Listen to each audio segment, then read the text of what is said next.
Before we begin today's show, I want to make a few official statements. Number one, I don't want to take my own life. I have no desire to die.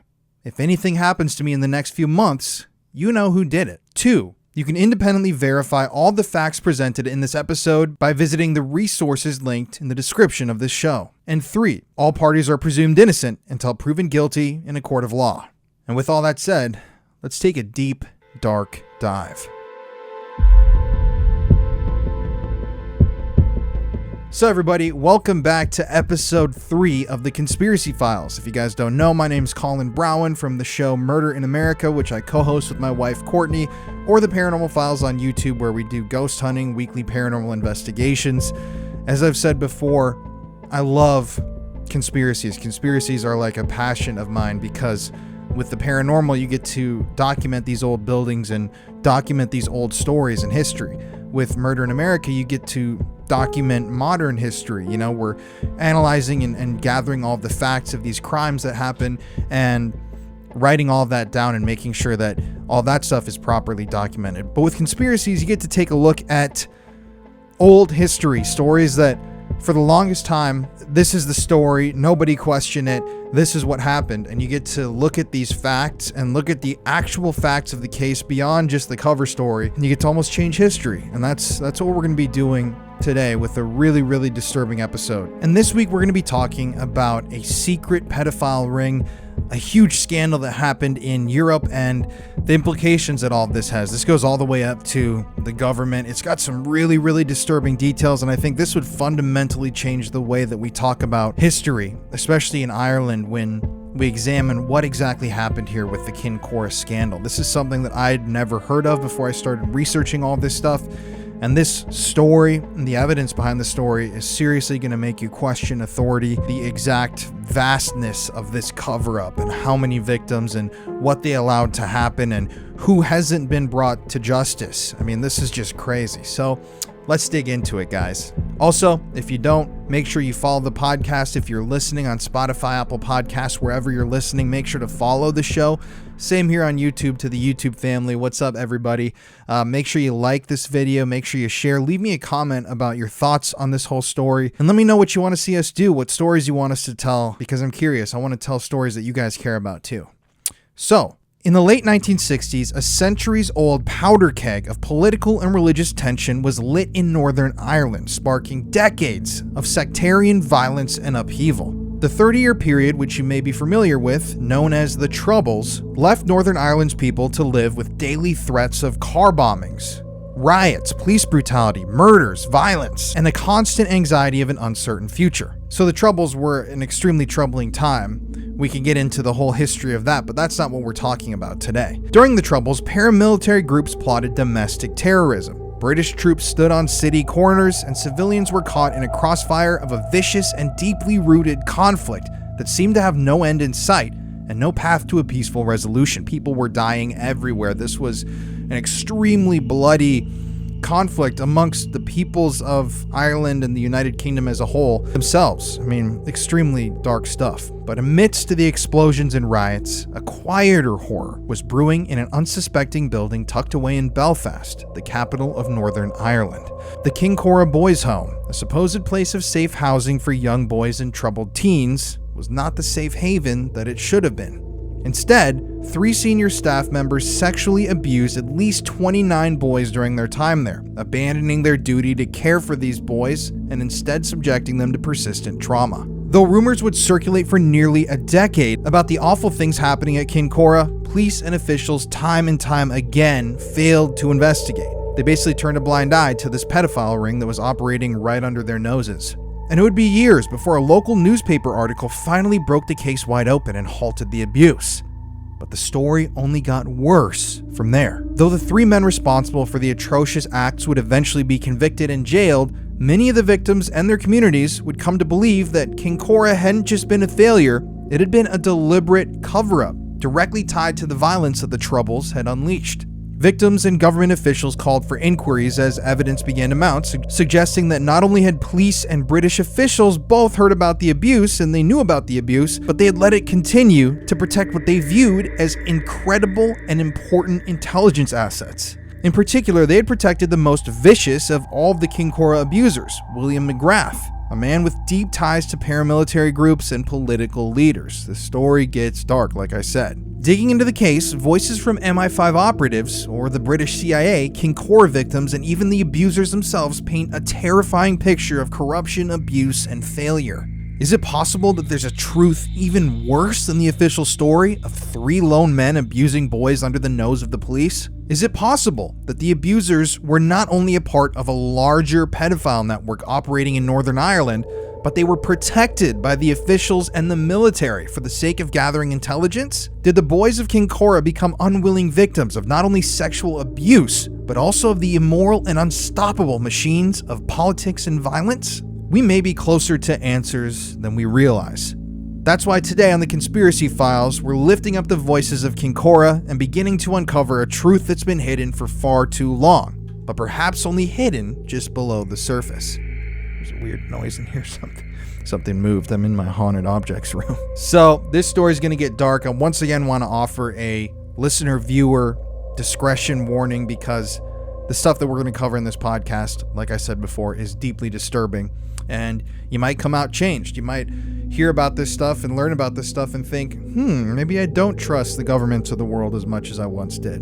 But anyways, let's get into the official story. That's how we do it on this show. We're going to give you the official story. We're then going to give you the story of the conspiracy, or what may have happened, what people think actually happened. Then we're going to go through the evidence showing that the conspiracy might be closer to the truth than the official story. So let's dig into it. Like so many conspiracies, Kincora is connected to the politics and time that it occurred in. Though the Troubles began in the late 1960s, the tensions and conflicts that simmered over date much farther back to when the first English occupiers arrived in Ireland in the 12th century. Their presence in Ireland, in particular its northern region, kicked off centuries of sectarian disagreements over religion and British rule. While an entire course could be dedicated to the history of England and Ireland and the political and religious differences that led to the violence of the Troubles, it can be summed up in this short, succinct way. The Catholics of Ireland, and particularly of Northern Ireland, considered themselves wholly Irish and wished to be free of any form of British rule. They hated the British. The Protestants, on the other hand, wished to remain united to Britain and her monarchy. So there was a distinct split in Irish people and their ideology. Some wanted the British, some hated the British. The Catholics in favor of breaking from the British were known as nationalists, while the Protestants in favor of remaining with Britain were known as the loyalists. After centuries of disagreement and intermittent conflict, Ireland was partitioned in 1921, leaving 6 of its counties together in a separate state, called Northern Ireland, connected to England, while the rest of the country, Ireland, gained its right to autonomous rule. So Northern Ireland is basically an extension of England. Ireland itself is Ireland. Though the act had freed the majority of Ireland from British rule, it did little to alleviate much of the tension that was already there in Northern Ireland. In that area, Protestants far outnumbered Catholics, who experienced prejudice and discrimination. For decades following that 1921 partition that divided the country, Northern Ireland remained mired in persistent political and religious disagreements. There were troubles, you could say. And in the 1960s, the Catholic minority took notice of the peaceful civil rights movement in the US, and it began to organize similar efforts. But passionate Protestant groups took issue with these efforts, and several Catholic marches and demonstrations were violently ended by loyalists and the Royal Ulster Constabulary, Northern Ireland's police force. I hope I said that right. In 1969 specifically, a Protestant march purposefully went through the predominantly Catholic Bogside area outside of Derry, sparking 3 days of intense and violent riots. During that time, over 1,500 Catholic homes were burned to the ground, and the British military was called in to end the conflict. So the loyalists called in the British, and that just pissed off the nationalists. Largely recognized as the beginning of the Troubles, those riots where the Catholic homes were burned down kicked off decades of British Army occupation in Northern Ireland. While many of the Catholics of Northern Ireland were at first relieved that the army had been called in to quell the violence, they soon found that the military forces were biased and sometimes extremely brutal, and their presence only worsened matters and made people more angry.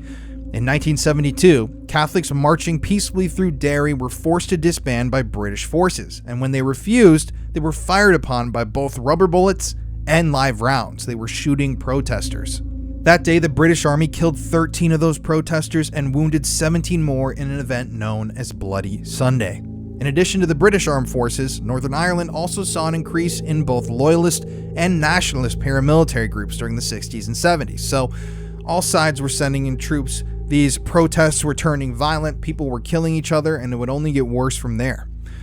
Some of the most notable of these forces include the Irish Republican Army, or the IRA, you've probably heard of that before, and Ulster Volunteer Force, or UVF. Paramilitary groups on both sides orchestrated illegal car bombings, riots, sniper attacks, and increasing acts of civil disobedience and violence. And as the Troubles wore on, the British Army and intelligence services worked to learn more about the groups and the potential terrorist threats plaguing Northern Ireland, often through covert means, meaning this is the age of Irish and British spies.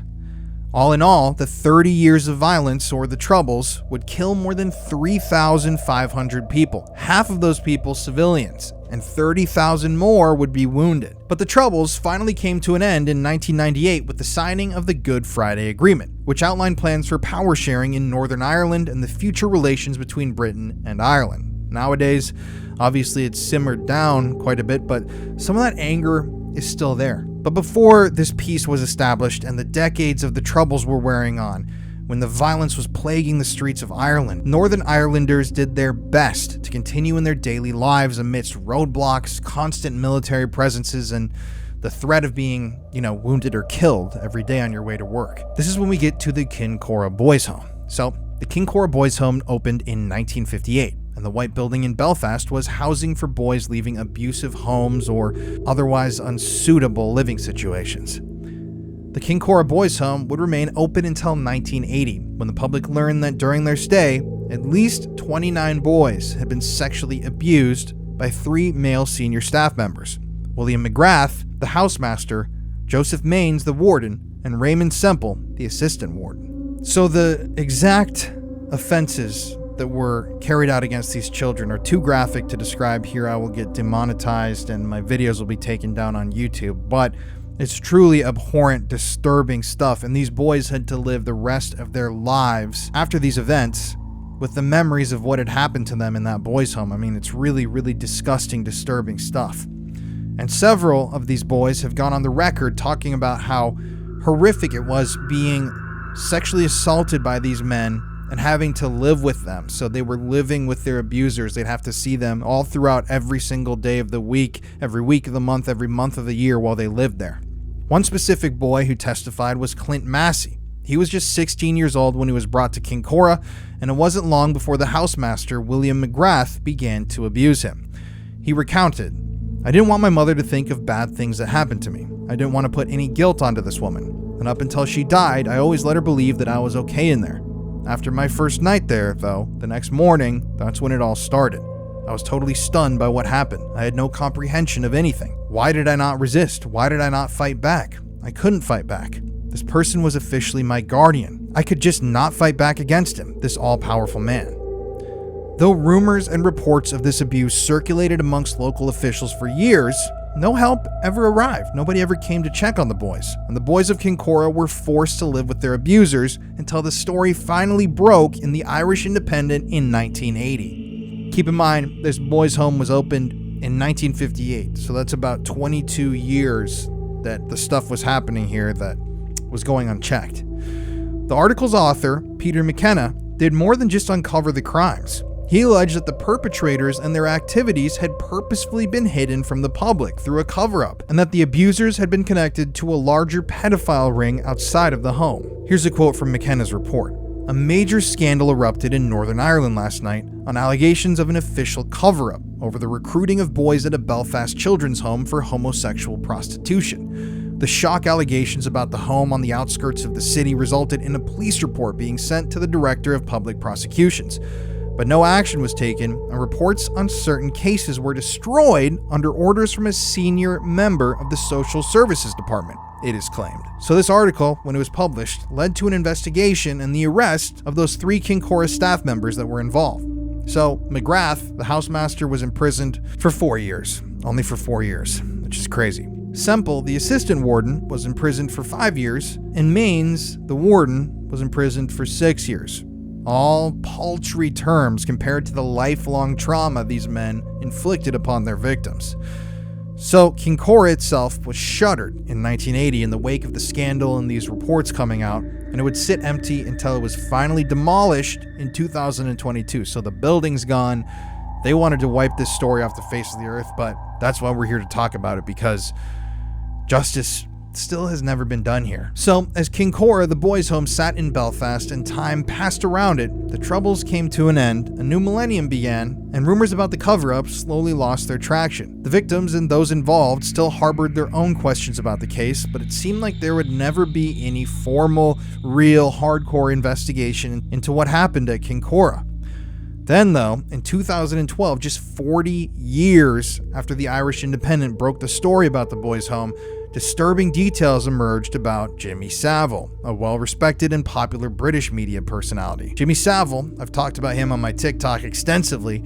He passed away in 2011, and he was known for his charity work, his eccentric personality, and his close ties to the British royal family. Jimmy Savile was like a national hero. When he died, England had like a day of mourning. He had been knighted by the Queen. This dude was an A-list celebrity, like one of the most popular people in England, and in my opinion, the worst pedophile in British history. Because after he died, it came out that he had been sexually abusing women, children, all sorts of people throughout his entire career, and the evidence indicated that the BBC itself had been aware of the allegations, but did nothing to pursue them. We could talk about Jimmy Savile for a long time, but that story is insane. These revelations about Jimmy Savile's dark deeds hit Britons hard.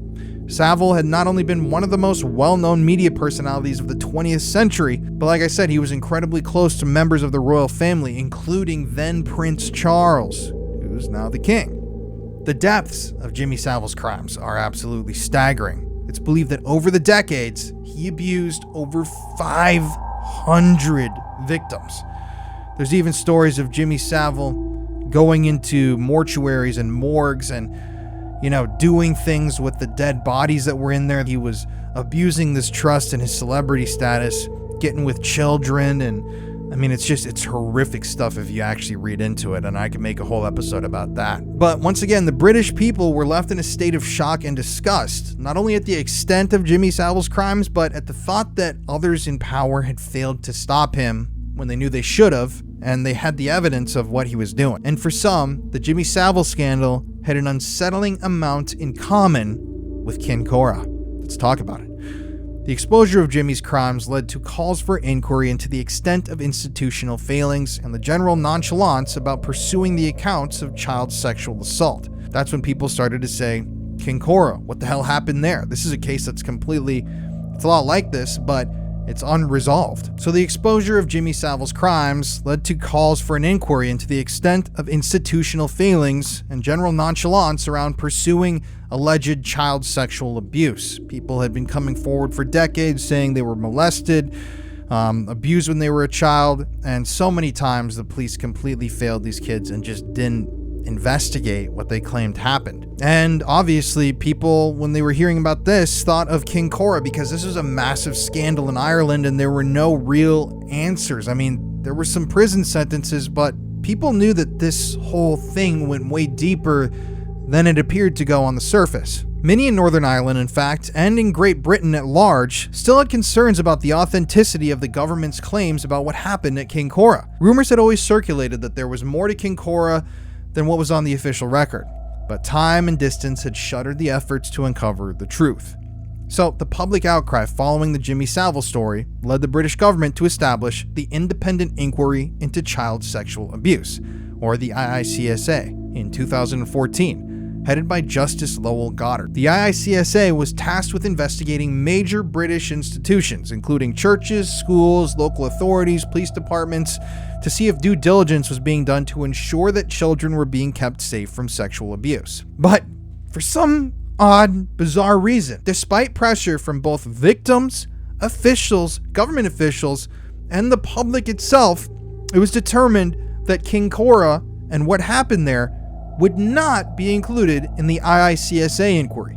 So this is a government body that is dedicated to investigating child sex abuse and holding people accountable for what they've done. That's just the start. It's going to get a lot worse from here. So Instead, Kincora would be wrapped into a separate inquiry known as the Historical Institution Abuse Inquiry, which was looking into child abuse in residential institutions in Northern Ireland over a 73-year period. So you think that that's good, right? That they're still investigating it, right? But critics feared that the HIA inquiry was not as powerful as the IICSA investigation, and that it would be unable to compel witnesses to provide crucial information about the truth of Kincora. But requests to move the review to the IICSA, where it could be more meaningful, were all denied. In the end, the HIA inquiry came to the same conclusions that the officials had always stuck to about the case, the official story. There was no pedophile ring, there was no cover-up, and British intelligence services certainly hadn't been involved. And while the failure of social officials to report the sex abuse was absolutely horrible, there wasn't anything more to it. Kincora was a cut-and-dry example of apathy. But was it? No, it was not. And now that you've heard the official story, think about this. 3 men convicted of molesting 29 boys. That's it. That's the whole story. Nothing more happened there. That's what the government to this day is going with. Now let's get into the conspiracy, or what we like to call here on this show, the truth. So when the news about Kincora broke in the Irish Independent in 1980, the reporter alleged that the abuse was connected to a larger pedophile ring and a government cover-up. So from its very start, questions have swirled about who was involved and to what degree were they involved. And while there's been a chorus of voices lending their version of how exactly the cover-up occurred, pretty much all have pointed their finger at one principal player, William McGrath, the house manager. Aside from being Kincora's housemaster and allegedly the most aggressive and pervasive of all of the abusers in the home, McGrath was a fascinatingly bizarre character and deeply embedded in the loyalist politics in Northern Ireland. So keep in mind, the loyalists are the ones that are on the side of the British, and the nationalists are the ones fighting to keep Ireland Ireland. McGrath was tied in with the British sympathizers, the Protestants, passionately in favor of keeping Northern Ireland firmly ensconced with England. William McGrath was also the leader of Tara, T-A-R-A, a loyalist paramilitary group. Between that and his connections to prominent leaders, it's alleged that William McGrath became a critical informant for MI5, Britain's intelligence agency, kind of like the CIA here in America. That's what MI5 is. Some argue that William McGrath was blackmailed into giving MI5 information on loyalist groups, and others say that he was a willing agent for years. He loved Britain and he wanted to work for them. That's what they allege. Either way, the central problem here is the same. Rather than allow William McGrath to be investigated and jailed for being an abusive pedophile, MI5 shut down any attempt to pursue him in favor of protecting their own interests. In other words, though British officials knew that William McGrath was a pedophile and abusing boys, they simply didn't care enough or saw what he was giving them as so valuable that they never stopped. Instead, MI5 and the British opted to serve their efforts in learning more about Tara, the paramilitary group, and similar groups at a time when sectarian violence was tearing apart Northern Ireland. In the decades since, it's alleged the British government has purposely put Kincora through weak, spineless inquiries so as to satisfy the public demand for an investigation, but without giving investigators enough power to compel meaningful or damning testimony. So that's the whole concept here, is the British knew what was happening. They let this go on. Their connection has never been unveiled, but if that's true, I mean, this would be like some incredibly deep, disturbing shit that the government of England not only knew that a pedophile was running a pedophile network, but they let them continue. Because like I said, this guy, William McGrath, was tied to these paramilitary groups. The British government was trying to gather information on paramilitary groups. So, I mean, you could see him being a great asset for them to gather information from. But just who was William McGrath, the demon in this story? And what about him made it so imperative to MI5 that he be protected? What was the British government doing sniffing around these loyalist groups? And what evidence is there of a cover-up? And how exactly are the horrible crimes that took place in Kincora tied to the violence and politics of the Troubles? These are questions that we have to ask ourselves. You always have to be questioning stories like this. I mean, there's no doubt in my mind that this is true, but you always have to question yourself and make sure that you're being honest, especially with this kind of work. And that's why we get to part 3 of this story, the evidence of the conspiracy. This is my favorite part. So we can first start by addressing William McGrath, the strange man with deep ties to Protestant leaders and even deeper, darker secrets. So William McGrath was an evangelical Protestant, and a particularly zealous one at that. He believed that a violent conflict between the Protestants and the Catholics had always been inevitable. Kind of like, like apocalyptic prophecy. He always thought that this battle needed to be fought. He was in favor of a Northern Ireland totally under Protestant control and rejected the idea that Catholics should have civil liberties. He also wasn't an unfamiliar name to other major Unionist leaders and had ties to Ian Paisley's Ulster Constitution Defense Committee and Charles Harding Smith's Ulster Defense Association. Like William McGrath, the paramilitary group that he led held extremist views. TARA, or T-A-R-A, which was based in Ulster, preached that Catholicism should be outlawed and worked to prepare not only for future violence with and against Catholics, but for an all-out doomsday scenario, when Protestants would be violently attacked by their enemies and forced to defend their country in a bloody struggle. So many of these paranoid views were actually instigated and put into people's heads by William McGrath, the pedophile himself, who had a particular knack for speaking to and swaying audiences. So McGrath instilled in his group a pervasive fear of the end times and urged members to prepare for a day when TARA, T-A-R-A, would need to step up and lead Protestants into the future through that bloody conflict. But as such fueled platforms often do, TARA's beliefs, T-A-R-A's beliefs, only served to worsen relations between Catholics and Protestants at the height of the Troubles, acting as another line in a chorus of hate. TARA's second in command, Roy Garland, underneath William McGrath, remembers how William and TARA's views darkened matters. This is a quote from Ray. He had been predicting blood on the streets, and that we would have to stand up and fight the cause. What he got, at least initially, was an evangelical-led paramilitary group. We were led to believe there's this big cataclysm coming, but natural fact, we were creating a problem. While TARA was never associated with any real violence and members spent most of their time meeting to rile themselves up, it did manage to catch the eye of MI5 and other British services who were eager to learn more about the groups involved in the Troubles and their potential for terrorism. And perhaps not coincidentally, William McGrath often spoke in not so subtle terms of how he was an agent of MI5 and had valuable, secretive information about paramilitary groups. This was something that he often said to people that he knew. I mean, there's many people who actually heard him talking about being an MI5 agent. It's wild. So by 1971, Roy Garland, the guy that we just talked about, who was a major member in the TARA paramilitary group, he broke completely from TARA after roughly 16 years of involvement.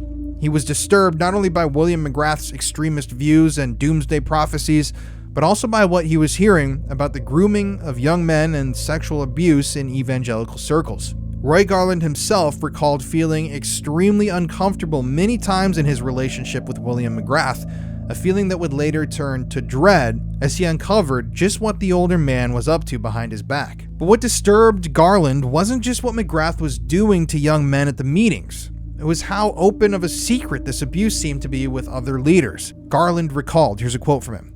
"I talked to, I reckon, at least a score of young people. This was serious abuse. This man was dangerous in terms of young people and dangerous in terms of politics. I spoke to at least a dozen clergymen, orange leaders, and one, the district manager, said to me, 'I'll put my cards on the table. I know about this man.' And a lot of them I didn't need to tell. They knew." Garland was absolutely floored by William McGrath, the leader of the group's actions, and that those around him seemed to take little stock or even care about what was happening. There's another quote from him. "We'd heard all these stories about the Soviet Union and the lack of freedom and the lack of transparency and so on, and we thought, it's here in Northern Ireland, and it's been allowed to continue, and young kids are being destroyed and have been destroyed for decades." Ian Paisley, who knew William McGrath well, was one such man who was aware of the abuse. He learned about McGrath as early as 1973, when Valerie Shaw, secretary of the missionary council of his church, alerted him. She would go on to say that she asked Paisley about how he would deal with McGrath's abuse at least 7 times. Paisley, though, did nothing. He would later go on to officiate the wedding of William McGrath's daughter in 1976. So, just like so many people around him, These people saw that William McGrath was a dangerous extremist that was preaching about bloodshed and violence and also sexually assaulting minors. They did nothing. So if William McGrath's sexual misconduct with young men around him at evangelical meetings was known to his connections, it's fair to think that MI5 would have learned of this issue during their own investigation into Kora and its leader, and that potentially would have provided them with useful dirt to blackmail William McGrath into funneling them information about these loyalist paramilitary groups. So it seems like the government got this information, or they could have, this is all alleged. The British government could have gotten information that William McGrath, this paramilitary group leader, is a pedophile who abuses people. They could have gotten evidence of that and used it to blackmail William into working for them. You know what I mean? But what about William McGrath's claims about having inside knowledge from British intelligence sources? Well, Chris Moore was a journalist at the BBC when the story broke about Kincora in 1980, and since then, he's remained one of the scandal's most vocal critics. His decades of investigative work have taken him from the empty rooms of the Kincora Boys Home itself to the doorstep of William McGrath following his release. And his book, The Kincora Scandal, argues that not only was William McGrath manipulated by MI5, the British intelligence agency, but that Kora itself became a tool in the British intelligence service's toolbox. And most importantly, this author, Moore, believes that MI5 not only pulled information from William McGrath, but that it had him spread information and rumors for them as well. Chris Moore writes that during Kora meetings, quote, William McGrath busied himself with briefings on British security policy, quoting intelligence contacts he had, but never naming them. In this way, he briefed Kora members about the IRA's strategy and the strategy of the Dublin government towards Northern Ireland, generally giving the impression that he was very well informed, end quote. Astoundingly though, evidence that William McGrath was directly connected to MI5 and that MI5 allowed his abuse to go unchecked doesn't just come from rumors and speculations. It comes from the mouths of former MI5 agents themselves.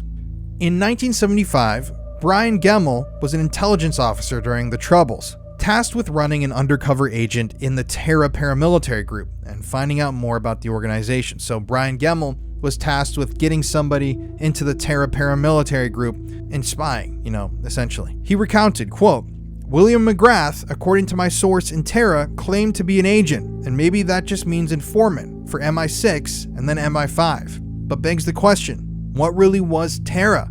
Was it an intelligence gathering organization in the loyalists and Protestant community on behalf of the security service? Or was it a means of achieving some of their political ends? Was it an organization of influence? Was it an organization that could massage events? Eventually, Roy Garland, remember the guy who saw William McGrath acting erratically and eventually quit Kora, he approached Gemmell, the intelligence officer, and alerted him to William McGrath's history of abuse, sexual abuse that is, and his concerns that William McGrath was continuing his crimes at the Kincora Boys Home. The two men then struck up a deal. Garland would provide more information on Kora and its actions, and Gemmell, the intelligence agent, would take the report of abuse at Kincora to his superiors for investigation. So Gemmell kept his word, but he didn't receive the reaction he expected. Instead of pursuing the allegations, a senior official at MI5 told Gemmell to ignore the reports about Kincora and end his personal investigation into Kora and William McGrath immediately. Gemmell later recalled, this is a quote, I was shocked. I know I'd done a good job. I got information on Kora. I had brought to light something that was potentially criminal behavior, but the line was very clearly, drop this, end quote. So Gemmell did what he was told and he backed off. And the abuse at Kincora continued for another 5 years, those poor boys. Looking back, Gemmell is convinced that his experience is evidence of an MI5 cover-up, and he regrets his role in the events. Here's another quote from him. I deeply regret retrospectively that as a young man, I didn't throw my career to the wind. I'm deeply sorry, and I apologize to any of those victims. All of those victims who suffered because I didn't have the guts to do then what I've got the guts to do now. But Gemmell wasn't the only member of British intelligence to claim that his attempts to blow the whistle on William McGrath and the Kincora Boys Home were snuffed out by the higher-ups. Colin Wallace was a member of Army intelligence in Northern Ireland and a psychological warfare specialist who learned of William McGrath's abuse in the early 1970s. And he may have been the first British intelligence official to try and bring awareness about Kincora, to bring the story to the higher-ups, to get people to investigate the pedophiles that were operating in this boys' home. Colin Wallace first learned of the abuse when a woman reached out to tell him that a young man she'd been caring for had been abused by none other than William McGrath, but that reports to the police hadn't resulted in any action. Colin Wallace brought the reports back to British Army intelligence, who in 1973 asked him to brief journalists on the information about Kincora. But Colin Wallace claims that despite having permission to leak the intel, his actions attracted anger from MI5 head Ian Cameron, who found him to be wrongfully sharing classified information, and Colin Wallace was then forced to resign from the Ministry of Defense in 1975 to avoid disciplinary action. Paul Foote, the author of the book Who Framed Colin Wallace, writes, quote, "He, Wallace, became puzzled by puzzled and a little frustrated by the conflicting instructions. From MI5 and Clockwork Orange to keep all this sexual gossip secret, from Army intelligence to try get the same gossip published. He couldn't understand why when so much was known to intelligence and to the police about McGrath and where he worked, no action was being taken over it. And things didn't improve for Colin Wallace after his resignation. In fact, they would go on to get a whole lot worse." In 1981, shortly after the story about sexual abuse at Kincora went public and the abusers were jailed, Colin Wallace was arrested for manslaughter. Officials alleged that he had beaten antiques dealer Jonathan Lewis and then dumped his body in a river, a crime for which Colin Wallace served 6 years in prison until forensic evidence exonerated him. The first post-mortem on Lewis showed no evidence of foul play, but the case soon morphed into a murder in the eyes of the police. Officials then became suspicious of Colin Wallace when they discovered he had lied about his whereabouts on the night of the death. Colin originally told investigators that he had not seen Lewis that night, but later changed the statement. So, based on Wallace's changing story, the knowledge that he had become suspiciously close with Lewis's wife, and the fact that a second post-mortem found evidence of foul play, Colin Wallace was charged with murder. But throughout the trial, evidence presented by the Crown was weak and inconsistent, so much so that the judge, Justice Kilner Brown, quote, directed the jury to find Mr. Wallace not guilty of murder, concluding that there was no evidence of any intent to kill, end quote. So the judge himself was saying, don't convict this guy of murder, he clearly didn't do it. But the jury just went and found Colin Wallace guilty of manslaughter instead. Paul Foote believes that Colin Wallace was framed by British security services as a way to discredit his claims about Kincora and hide any potential involvement from MI5. And he isn't alone. In 1998, a former special branch officer who was familiar with the Wallace case wrote to Foote, the author, saying, "I sincerely believe that Colin Wallace was fitted up by corrupt members of the establishment, embarrassed by the events described in the early part of your book. I feel there was a hidden agenda, and that the senior officers knew a lot more about the matter than they would ever care to reveal." End quote. Clive Ponting, a former senior official in the Ministry of Defense, told the Sunday Times, quote, that he had attended meetings with MI5 officers at the MOD to discuss how to prevent Wallace and Holroyd from making allegations about dirty tricks in Northern Ireland. End quote. Clive Ponting, that former senior official in the Ministry of Defense, also claimed that MI5, the British CIA, were genuinely worried about what Wallace might say. It's worth mentioning here that the other man mentioned by Ponting, Special Military Intelligence Unit Officer Captain Fred Holroyd, also reportedly had insight into McGrath's connections to MI5.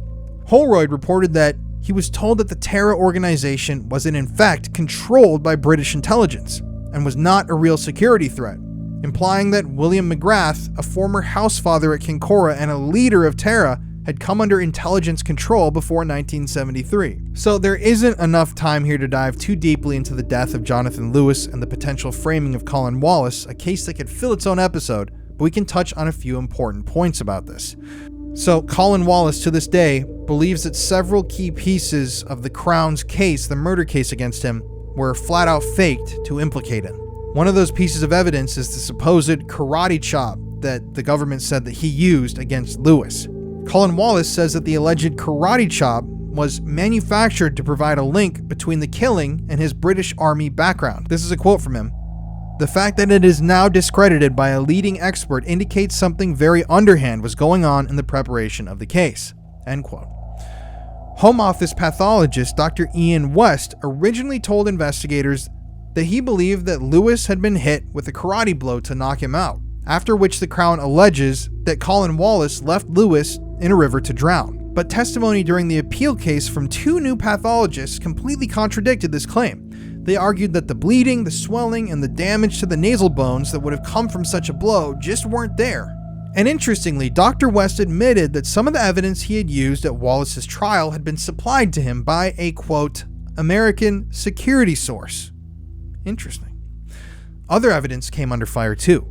Colin Wallace's appeal trial revealed that there was nothing to indicate that Lewis had ever been in the car as it was alleged, and that it was more likely that the attack had occurred at the river, not a separate location as the Crown had argued. So afterwards, Colin Wallace, after serving 6 years in prison, was released from prison in 1996. And since having his name cleared, Colin Wallace has continued in his pursuit to have both his own case of wrongful conviction and the potential cover-up at Kincora investigated to the fullest extent possible. And though both Gemmell, the former intelligence agent who had all that information on McGrath, and Colin Wallace's testimony are compelling, it's the voices of the Kincora victims themselves that are perhaps the most affecting. One of those victims is Clint Massey, who believes that MI5 wasn't just involved with William McGrath, but they were allowing the pedophile network itself to operate as a way to get dirt on major leaders and politicians. Now, this is where this story, as if it couldn't get any darker, this is where it gets darker. Here's a quote from Clint. "I strongly believe it was an entrapment operation for the security services. They hoped to get a handle on the people who visited, to get them to work for them and inform for them," he said. In a candid interview with the BBC, Massey said, "I'm aware that there's a section within the security forces who will use any means necessary to achieve their goal. The fact that they had to sacrifice young boys like myself to do it, that there is very hard to accept. I want the state to answer me. Was it worth it? Your dirty tricks. Was it really, really worth it? Did you get anything of value out of it?" I would say the answer to that would be no. It didn't change one thing to what was going on in Northern Ireland. End quote. It's understandable that Massey feels so strongly about the murky waters surrounding Kincora, especially when it becomes clear that the official story contradicts the claims of the Kincora victims themselves. So the officials have always insisted that despite these police failings, there was nothing to suggest that William McGrath and Kincora were a part of a larger pedophile ring operating in Northern Ireland. But Richard Kerr tells a far different story, and the heartbreaking account of his time at Kincora is just difficult to discount. So Richard had been in public care for years, starting from the age of 8, and at age 14 was moved to the Kincora Boys Home. There, he said, he was almost immediately targeted and abused by Maines, one of the wardens.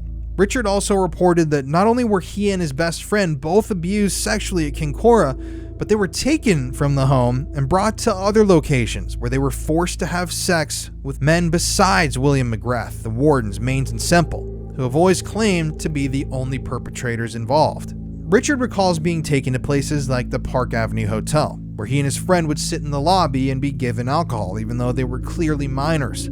They also had specific rules that were given to them. When a man approached them in the lobby, they understood that they were to follow him upstairs, and that once they got upstairs, they were to have sex with this man. When it was finished, they would return to the lobby and continue drinking alcohol as if nothing had ever happened. Richard was only 15 years old at this time. "I was used as a boy toy," he said. "I was an object, a sexual object." Sometimes, Richard recalls, the men would give him gifts. He received things like chocolate, a watch, and a transmitter radio. Despite it going against the established story, Richard insists that he and his friend were abused as part of a larger pedophile ring. To this day, he swears that this is true. I don't know why he would make this stuff up.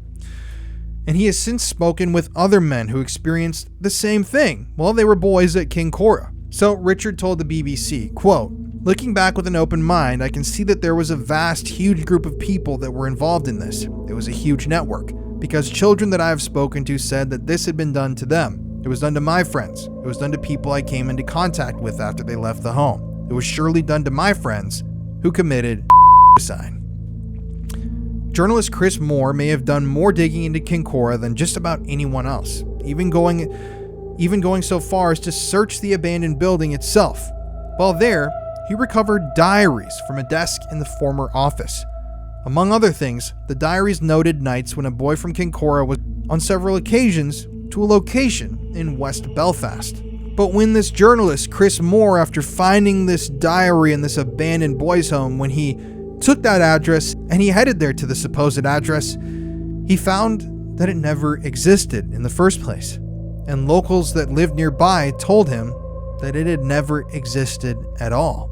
Chris believes that these diaries note the movements of Richard Kerr from Kincora to separate locations for abuse with a phony address used to conceal the horror of the otherwise seemingly mundane action. So, it makes sense. There's talk in this journal found inside the boys' home that boys were being taken out of the house and driven randomly different nights to a location that doesn't even exist, while at the same time you have former children that lived there saying they were sex trafficked.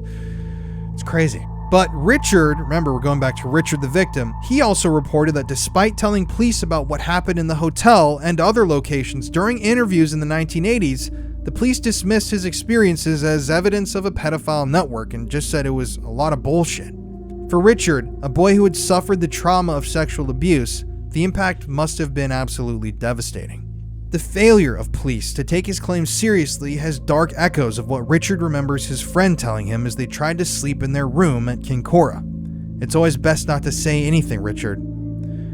This is what his friend told him. "It's always best not to say nothing, Richard. No one's gonna believe you."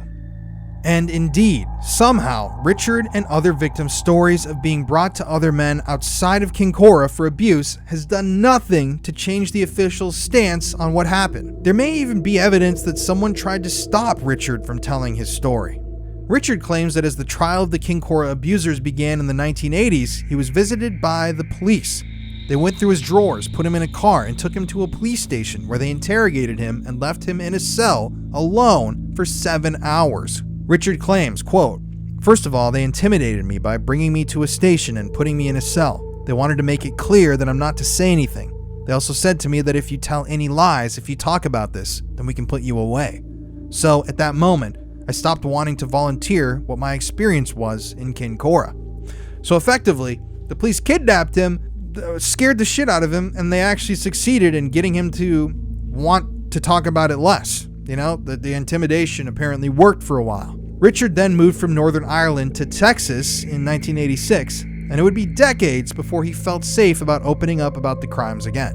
So, like Richard Kerr, Gary Hoy was another victim at Kincora and felt betrayed by the decision to keep the case out of the IICSA inquiry. Remember, that government body opened up after Jimmy Savile allegedly investigating institutions for abuse, so that somehow ignored Kincora. Gary Hoy, the victim, wrote in an affidavit, quote, "If we had a proper inquiry in the 1980s, then I wouldn't have to relive this again today. MI5 and MI6 cannot be allowed to hide things, and I believe everything needs to be brought out into the open. I find it heart-wrenching that there were security men that could have been behind the abuse or involved in it, because they were in positions of authority or supposed to be protecting the state when they got away with it. But when it was announced that Kincora would be kept within the weaker HIA inquiry, Gary launched a legal battle against the decision that went all the way to the Court of Appeal. Gary and his lawyers argued, quote, that the investigation being chaired by Sir Anthony Hart lacks the power to properly scrutinize allegations that child abuse at the home throughout the 1970s was covered up to protect an intelligence gathering operation, end quote. But the court upheld the ruling to leave Kincora out of the IICSA inquiry, a decision that was yet another blow to the already devastated victim Gary Hoy, who remains haunted by what happened to him at the Kincora Boys Home. Clint Massey, another victim, also publicly criticized the ruling and the weakness of the HIA, stating, quote, "The HIA inquiry needs to be able to summon the senior civil servants. When Whitehall says jump, they jump. But if it's based here in Northern Ireland, it won't have the authority," end quote. When the HIA inquiry released its findings on Kincora in 2017, Richard Kerr was among its vocal critics. He rejected flat out the report's claims that there was no evidence of a pedophile network, and he challenged the fact that the case had been left out of the larger IICSA inquiry. He said, quote, "Right now, when they're not willing to bring Kincora into Westminster, the message that sends to me is there's some kind of cover-up, and there has been," he told a local British news channel. Chris Moore, the reporter that found that diary in the boys' home that led him to an address that never existed, he sees the inquiries of 2014 and 2015 as more of the same and a decades-long pattern of half-hearted, half-assed investigations. Chris said, quote, "They set up inquiry after inquiry into Kincora, each with powers so limited that MI5 are saved from aggressive interrogation and mandatory powers to squeeze the truth about MI5's interest in a boys' hostel in East Belfast. Their message is consistently promoted. we have nothing to hide. If that's true, why are Kincora state documents locked away and not to be published until 2065 in one instance and 2085 in another, long after everybody involved is going to be dead? The unchanging nature of the official story is maddening. The victims are so insistent that they were abused outside of Kincora as a part of a larger pedophile network, a network which could have included politicians, powerful businessmen, members of the church. I mean, obviously, if this guy's connected to British intelligence, if he's the leader of a paramilitary group, this guy's widely connected, he's running this boys' home, he probably knows people, and these people probably come to him, or came to him, and who knows who all abused these boys. I completely believe their stories, personally, because I choose to believe victims. But if the victims are so insistent that they were abused outside of Kincora as a part of a larger network, why has no inquiry ever came to that conclusion? And if that basic fact cannot be agreed upon, what else about the Kincora story is untrue? In light of that, and testimony from men like Gemmell and Wallace, former agents who worked for intelligence and army services, what impetus do we have to believe any of what MI5 and the British government have said about Kincora? Why? What evidence does anybody have to trust them? Obviously, there's cover-up after cover-up in this story. I mean, there's evidence from former agents that William McGrath they knew he was a pedophile.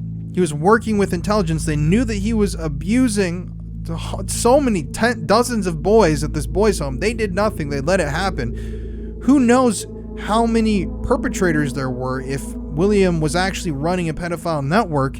They've never mentioned any of it. There have been all these weird things in this story, like MI6 shutting down investigations, refusing to put pressure to interview people to really do an in-depth investigation. So why the hell would you trust what they say when, like right now, this podcast has done more deeper digging than the British government, the people who are supposed to be protecting children in that area, have ever done? I mean, it's just disheartening.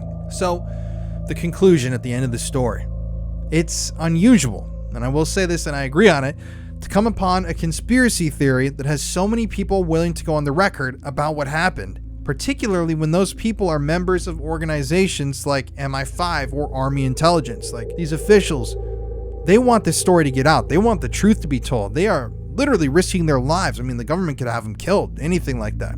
But they see this as so fundamentally dark and disturbing that the truth has been covered up for so long that they are going on the record talking about it. But when it comes to the Kincora Boys Home, everything seems just upside down. What happened to the boys of Kincora is abhorrent and wrong and disturbing, and it angers me and it saddens me, and it should do all of that to you as well. And after this podcast, after this episode, I think you can also gather that the official story, no matter how many details we're talking about here, is completely wrong.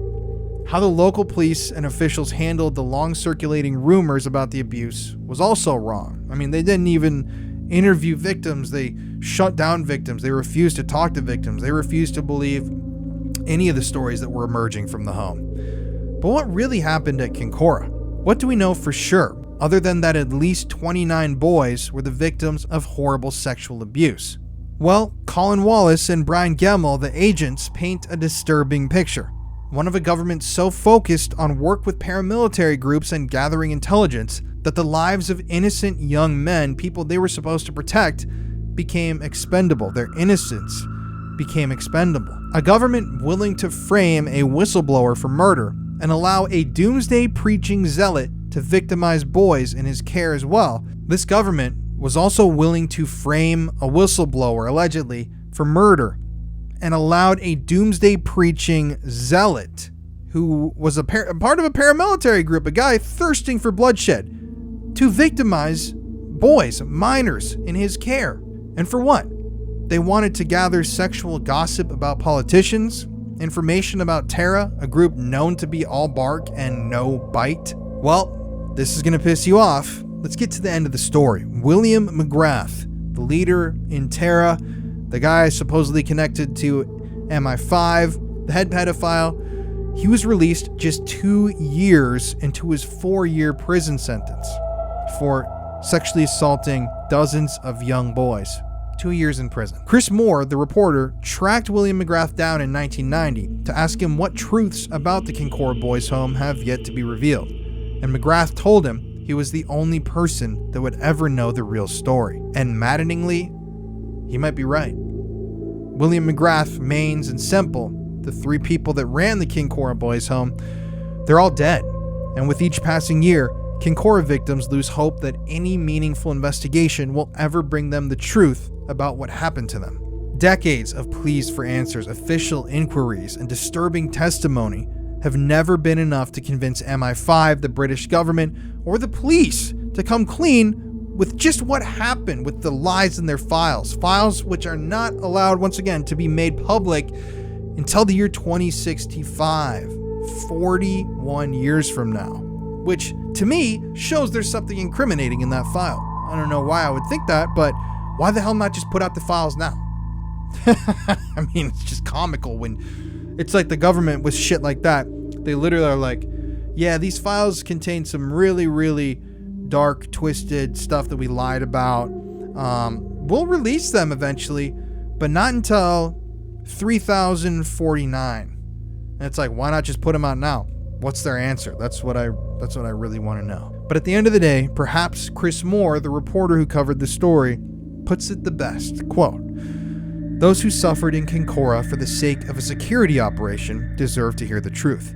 They should not be regarded as expendable in order to protect those in authority who knew what was going on but did nothing. Those charged with protecting the integrity of the state should be accountable for their actions, and the government owes it to those abused in Kincora to make them accountable. In reality, there's more chance of my playing for Manchester United before the end of the current season." So that about wraps up our episode for today. Kincora Boys Home. Personal thoughts, like I'm going to say at the end of every episode, I obviously believe the victims, and when you have all of that adding up, I mean, there's parallels here with Epstein, people thinking he was gathering blackmail. I mean, obviously it's known that he was gathering blackmail, but people thinking he may have been working for a government to gather blackmail. What if that's what was happening at Kincora? What if these boys were being pimped out to politicians and powerful people so that William McGrath or anybody else involved in Kincora could gather blackmail, photos, documents, any evidence against them? And I mean, really, what came out of this? What's Tara? I've never even heard of Tara. It's not like they were an important group that was causing so many hundreds of thousands of, dollars worth of damages or murdering people and stuff. I mean, it really leaves a bad taste in my mouth, especially the fact that to this day, the government will not admit to anything beyond what the official story is. And so that's why, to end today's episode, I've created a change.org petition. Please, if you've made it this far in the show, I'm going to try and blast this out on TikTok and on YouTube. I would love for you guys to go sign the petition for me. We're going to lobby the British government to open up another investigation into Kincora. Hopefully we can get a couple thousand signatures. That would be great. I don't know. I think it would be great to use this podcast and this show as a tool to be able to raise awareness and help right some of the wrongs in the stories that we cover here. But anyways, thank you guys for tuning in this week. We'll be back next week with another interesting episode of a man who jumped from a building to his death after talking about the Illuminati and secret government agencies. But he jumped, I believe he was found 50 feet from the building, meaning he would have had to have like cricket or what other grasshopper legs to jump that far from the building. I mean, it's a really bizarre story with some new information that we uncovered in our research here that's really twisted. But thank you to everybody for watching today and listening. Big shout out to Amelia GP, who helped put this script together. It wouldn't be possible to make this show without our wonderful staff behind the scenes of editors and writers. Thank you all so much. Once again, I love each and every one of you. Keep that tinfoil hat on. Keep questioning everything. And I'll see you next week.